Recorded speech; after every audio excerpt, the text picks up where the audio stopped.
Hello बेटाज, आज हम heater की इस एलिमेंट के साथ एक एक्सपेरिमेंट करते हैं। स्विच ऑन करते हैं और देखते हैं क्या होता है। थोड़ा थोड़ा वाइब्रेशन हो रहा है हमारे हाथ में। अरे ये क्या जादू हो रहा है, इसका तो रंग बदलने लग रहा है। देखो इसका रंग बदल गया। ये तो रेड कलर की होती हुई दिखाई दे रही है। सोचो इसका रंग क्यों बदला। बेटा दरअसल इसका रंग नहीं बदला, बल्कि ये बहुत ज्यादा गर्म हो गई है और गर्म होने की वजह से आपको इसका रंग रेड दिखाई दिया। ये गर्म क्यों हुई? दरअसल हमने इसके अंदर से करंट फ्लो करवा दिया था और ये चाहती थी कि मेरे अंदर से करंट फ्लो हो नहीं। दोनों के बीच झगड़ा हुआ और हीट प्रोड्यूस हुई। इसी को हम हीटिंग इफेक्ट ऑफ करंट कहते हैं। अभी अभी आपने देखा कि जैसे ही हमने करंट फ्लो करवाया, हीट प्रोड्यूस हुई उस एलिमेंट में से। इसी को हीटिंग इफेक्ट ऑफ करंट कहते हैं। अब उसके पूरे कॉन्सेप्ट को हम समझ लेते हैं। तो सबसे पहले बात करें heating effect of electric current आखिरकार होता क्या है। तो देखो, when a conductor offers resistance to flow of current, the work done in overcoming this resistance is converted into heat energy। मतलब क्या कह रहा है कि जब हम किसी में से करंट फ्लो करवाते हैं तो उस मटेरियल का रेजिस्टेंस उस करंट को फ्लो होने से रोकता है। और हमें तो करंट फ्लो करवाना है, वो रोकेगा। हमें फ्लो करवाना है, वो रोकेगा। तो हम जो वर्क करेंगे, धक्का देंगे चार्ज को, चलो चार्ज चलो चार्ज, क्योंकि वो मटेरियल तो रुकावट पैदा कर रहा है। वही वर्क कन्वर्ट हो जाता है हीट में और इसीलिए हीट जनरेट होती है और इसी को heating effect of A current कहते हैं। कितनी हीट जनरेट होगी ये हमने जूल्स ने बताया।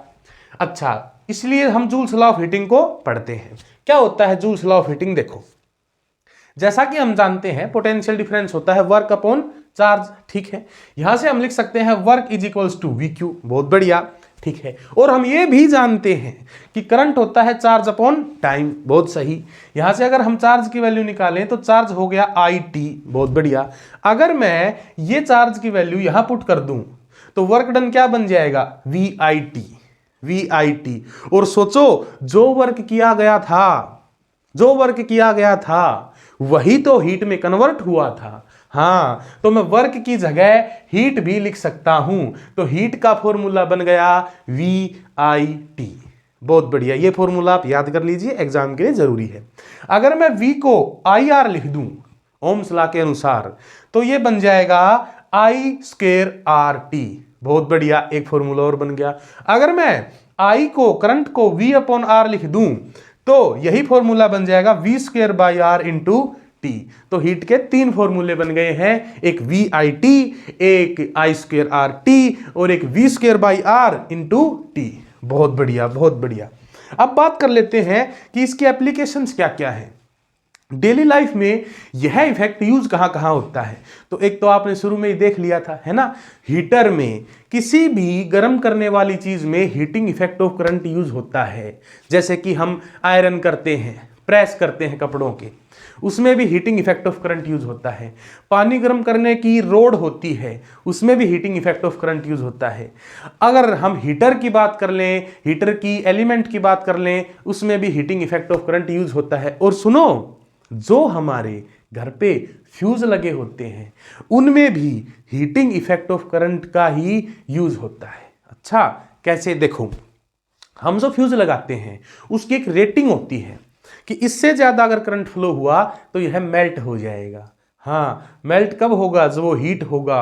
अच्छा, हीट हो रहा है, करंट फ्लो होने से हीट हो रहा है, मतलब उसमें भी हीटिंग इफेक्ट ऑफ करंट का ही यूज हो रहा है। बहुत सही, बहुत बढ़िया, ठीक है। तो हीटिंग इफेक्ट ऑफ करंट की आज आपने फील ले ली और इसको समझ भी लिया होगा। अच्छा, एक और बात सुनो। अगर मैं बात करूं, करंट अगर हम किसी सर्किट में बढ़ाएंगे तो करंट बढ़ेगा तो हीट बढ़ेगी। बहुत बढ़िया बात। रेजिस्टेंस अगर किसी सर्किट में ज्यादा होगा तो हीट ज्यादा होगी। बहुत बढ़िया बात। टाइम ज्यादा देर तक उसको यूज करेंगे तो हीट ज्यादा प्रोड्यूस होगी। बहुत बढ़िया बात। आपने एक बात फील की, देखो आपने एक बात फील की, जब मैंने करंट फ्लो करवाया था तो ये जो एलिमेंट थी ये तो बहुत गर्म हो गई थी, लेकिन ये जो कॉर्ड थी, वायर थी, ये तो गर्म नहीं हुई। क्यों?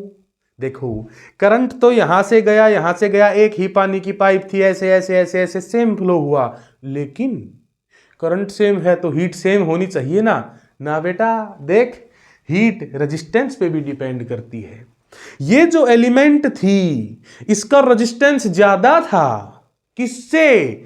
इससे, इस कोर्ड से, इस कॉपर की वायर से ज्यादा था। तो जिसका रेजिस्टेंस ज्यादा, जिसकी रेजिस्टिविटी ज्यादा, उसमें हीट प्रोड्यूस होगी ज्यादा। इसीलिए ये तो बहुत ज्यादा गर्म हो गई, लेकिन ये वायर गर्म नहीं हुई। अरे अब तो चमक गया कॉन्सेप्ट, बहुत अच्छे से कॉन्सेप्ट चमक गया, अब तो पूरी फील आ गई। तो बेटा ऐसे ही फील दिलाने के लिए हम आपके लिए ये लेक्चर्स लेके आते हैं। चलिए अब बात कर लेते हैं पावर की। पावर क्या होता है, फील करो। पावर मतलब शक्ति। हाँ ठीक है, दो बच्चे, मैंने कहा बेटा जाओ जल्दी से छत के ऊपर चढ़ जाओ, हाँ छत पर चढ़ जाओ। दूसरे बच्चे को भी मैंने कहा जाओ छत पे चढ़ जाओ। एक बच्चा बहुत जल्दी छत पे चढ़ गया, एक बच्चा थोड़ा वीक था, धीरे धीरे छत पे चढ़ा। कौन से बच्चे की पावर ज्यादा है? तो आप कहोगे जो पहले बच्चा था, जो जल्दी छत पे चढ़ गया था, उसकी पावर ज्यादा है। क्यों? काम तो दोनों ने एक ही किया है, दोनों छत पे ही चढ़े हैं, फिर पावर पहले वाले की ज्यादा क्यों? क्योंकि तुम कहोगे पहले वाला कम समय में चढ़ गया। अरे हाँ, मतलब पावर वर्क पे तो डिपेंड करती ही करती है, लेकिन इस बात पे भी डिपेंड करती है कि वो काम कितनी देर में हुआ। कम समय में होगा तो शक्ति ज्यादा, कम समय पावर ज्यादा। हाँ, इसीलिए पावर के फॉर्मूले में टाइम का संबंध इनवर्स होता है। हाँ, कम समय पावर ज्यादा, काम ज्यादा पावर ज्यादा, इसीलिए वर्क ऊपर आया और टाइम नीचे आया। तो हम इसको लिख सकते हैं, पावर और कुछ नहीं है बल्कि रेट ऑफ वर्क डन है, रेट ऑफ वर्क डन है। अच्छा, रेट का क्या मतलब है? 10 रुपए के 1 किलो आलू, ये मतलब है क्या? नहीं रे, वो आलू का रेट है, ये पावर का रेट है, ये पैसे से नहीं मापा जाएगा, ये टाइम में मापा जाएगा। हाँ, पावर का असली फील का मतलब है कि 1 सेकंड में कितना काम, 1 सेकंड में कितना काम। इसीलिए हमने लिखा रेट ऑफ वर्क, 1 सेकंड में कितना काम, काम का भाव, रेट, टाइम में मेजर करेंगे, पैसे में नहीं। हाँ चलो, कोई आपको ये कहे कि पावर की एसआई यूनिट क्या है? किलोग्राम है क्या? मीटर है क्या? सेकंड है क्या? पावर को सेकंड में मापोगे तो फिर टाइम को किस में मापोगे? तो पावर की एसआई यूनिट है वाट। वाट पावर की एसआई यूनिट है वाट। अच्छा, अब फील करो, कोई आपसे ये कहे 1 वाट पावर का क्या मतलब है? तो तुम कहोगे क्या मतलब है? फील करो, देखो, अगर 1 सेकंड में 1 जूल काम हो जाए तो उसे हम 1 वाट पावर कहेंगे। अरे बहुत बढ़िया, बहुत बढ़िया। तो हमारे पास एक बल्ब है, देखो तुमने देखा भी होगा, ये बल्ब है, इसकी पावर यहां लिखी हुई है 100 वाट। तो इसका मतलब तुम सोचो क्या होगा? पॉज करके सोचो क्या होगा। अच्छा सोच लिया, अब सुनो, 100 वाट का मतलब है 1 सेकंड में, 1 सेकंड में इसमें से चार्ज फ्लो करवाने में 100 जूल वर्क किया गया। अरे भाई 100 जूल वर्क किया गया 1 सेकंड में। हाँ, इसीलिए इसकी पावर है 100 वाट। और जो हमने हीटर की एलिमेंट आपको दिखाई थी उसकी पावर थी 1000 वाट, 1000 वाट। अरे भाई बहुत ज्यादा पावर है। तो इसकी फील करो, इसका क्या मतलब है? इसका मतलब है कि उस हीटर की एलिमेंट में से जब हमने करंट फ्लो करवाया तो उस करंट को फ्लो करवाने में 1 सेकंड में 1000 जूल वर्क किया गया।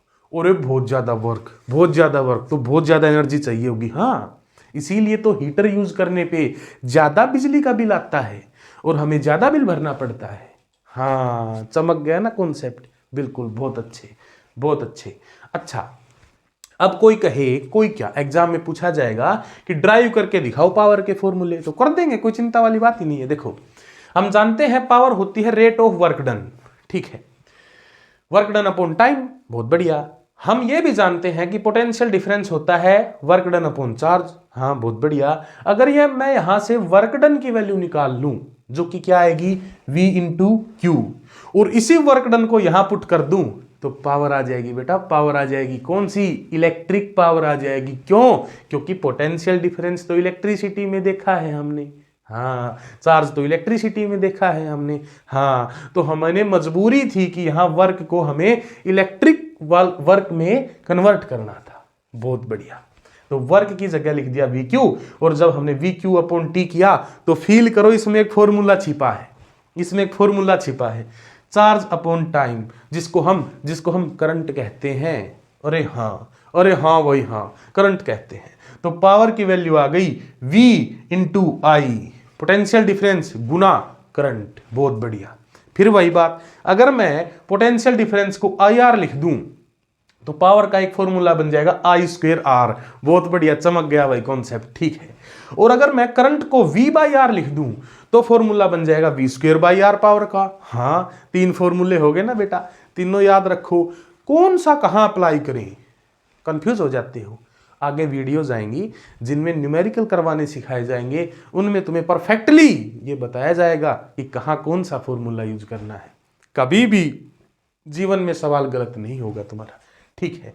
चलो एक चीज फील करो, हीट के हर फॉर्मूले में टी ज्यादा था, एक्स्ट्रा था, लेकिन पावर में वो टी नहीं है। जैसे हीट में था VIT, पावर में है VI। अच्छा, हीट में था I²RT, पावर में है I²R। अच्छा, हीट में था V²/R इंटू टी, पावर में है V²/R। मतलब अगर पावर में टाइम से मल्टीप्लाई कर दें तो हीट बन जाएगी। अरे हाँ, बिल्कुल बन जाएगी। इसको टाइम से मल्टीप्लाई करेगा तो हीट, इसको करेगा तो भी, इसको करेगा तो भी हीट बन जाएगी। तो तुम्हारे लिए टिप है कि अगर पावर को टाइम से मल्टीप्लाई कर दोगे तो हीट जनरेटेड आ जाएगी रे बेटा, आ जाएगी रे बेटा। बहुत बढ़िया, बहुत बढ़िया। तो हमने हीटिंग इफेक्ट ऑफ करंट पढ़ा, पावर पढ़ा। लास्ट टॉपिक जो हमारा इलेक्ट्रिसिटी का है वो है कमर्शियल यूनिट ऑफ एनर्जी। अच्छा देखो, एनर्जी की यूनिट क्या होती है? जूल, ठीक है। फिर कमर्शियल यूनिट का क्या मतलब है?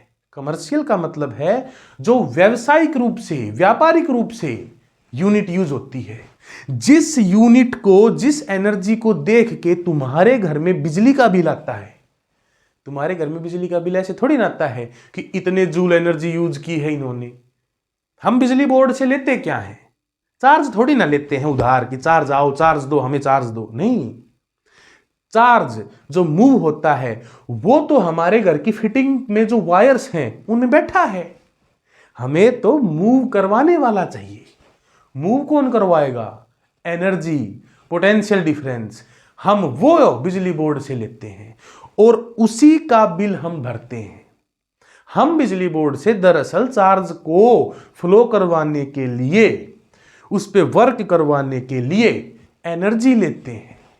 हाँ, और उस एनर्जी को हम इलेक्ट्रिक एनर्जी कहते हैं। हाँ, और उसी एनर्जी का हम बिल भरते हैं।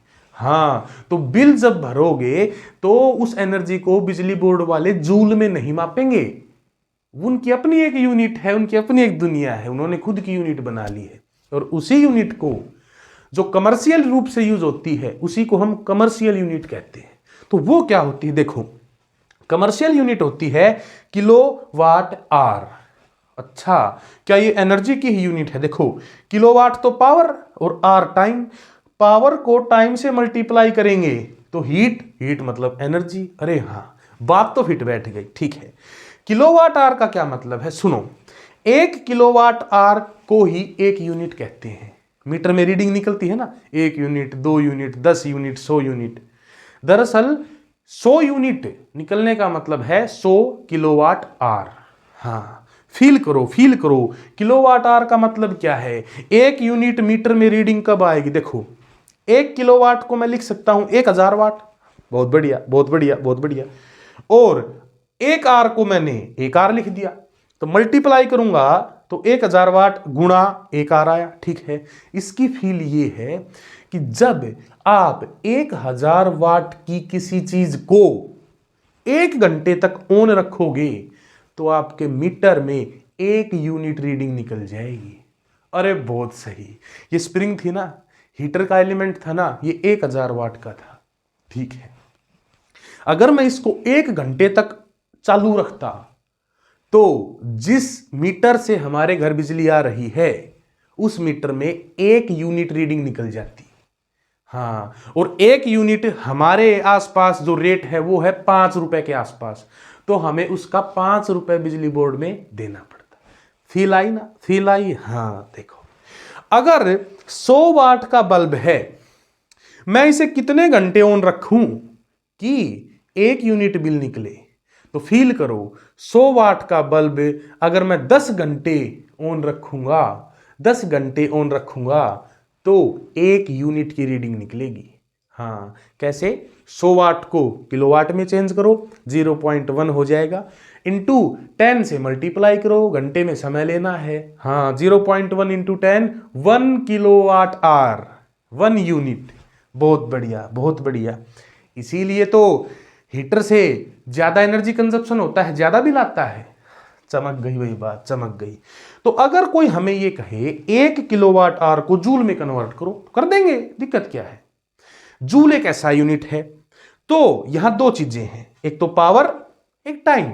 अगर मैं पावर को भी एसआई यूनिट में रख दूं, अगर मैं टाइम को भी एसआई यूनिट में रख दूं, तो हीट मतलब एनर्जी एसआई में आ जाएगी। बहुत बढ़िया। 1 किलोवाट को हमने 1000 वाट बना दिया, हाँ एसआई यूनिट थी। और 1 घंटा, घंटा एसआई यूनिट नहीं है टाइम की, उसको एसआई में चेंज करो, सेकेंड्स में चेंज करो, तो 3600 सेकेंड बन जाएंगी 1 घंटे में। तो 1000 वाट एसआई, 3600 सेकेंड एसआई। तो जो हमारी यूनिट आएगी वो भी क्या आएगी? एसआई। और हीट की, एनर्जी की एसआई यूनिट क्या होती है? जूल। तो ये हो जाएगा 3.6 इंटू 10⁻⁶ जूल।